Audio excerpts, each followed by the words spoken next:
يا صباح السعادة عليكم وأسعد الله صباحكم بكل خير. معاكم الكابتن عزيز، فيديو جديد في يوم السبت 19 أكتوبر. يا جماعة أنا بقول لكم المرة مليون، التفاعل تفاعل، واللايكات لايكات، والدعم القناة دعم القناة، والسير للقناة سير للقناة. التفاعل تفاعل، خلاص مش هنتكلم كتير. واحد يعمل لايكات ويشيلها، واحد يشترك في القناة ويروح سايل الاشتراك بتاعه. فككم من الحركات دي، فكك من الحركات دي. طول ما انا بقدم محتوى واجب عليك التفاعل، واجب عليك اللايكات السير والدعم. خلينا في المهم. عايز اقول لكم احنا حبينا بعض عشان نكمل حياة بعض، حبينا بعض عشان نسعد بعض، مش علشان نحتم قلوب بعض ونجرح قلوب بعض. صاحبنا بعض الكلام كشكل عام، سواء كان حب، العلاقة، صداقة، ايا كان. اخترت الشخص ده علشان يدخل عليا السعادة ويدخل عليا البهجة والكلام الحلو، مش علشان تختار الشخص ده يحتم لك حياتك ويكمل عليك ويدوس عليك. يعني انت لما تكون مثلا مكتئب وعندك هموم، عندك هموم وقرف واحزان، حسك عينك تختار الشخص ده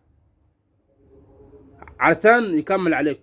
اختار الشخص ده عشان يسعدك، علشان يفرحك، وعلشان يكمل لك حياتك، مش علشان يكمل عليك.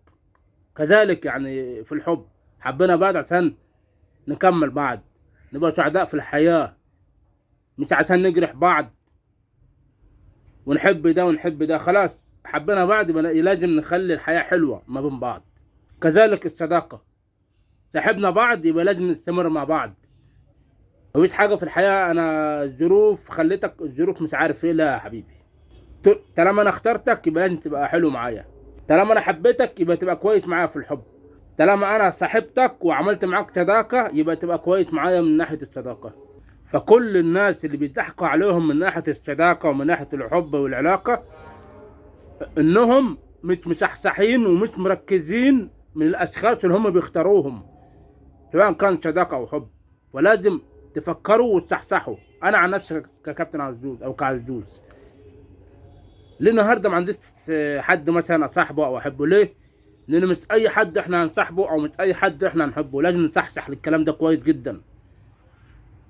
تصاحب حد لازم يعني ايه، يبقى كويس معاك، ما يفتنش عليك، نفضفض لبعض، نحكي مشاكل بعض ونبقى حلوين، نفك على بعض، نفك على بعض كده ونروق على نفسينا. مش الصاحب يفتن عليك او يقلب عليك، يبقى دي مش صداقة، دي وساخة وحقارة مع احترامي الكلمة.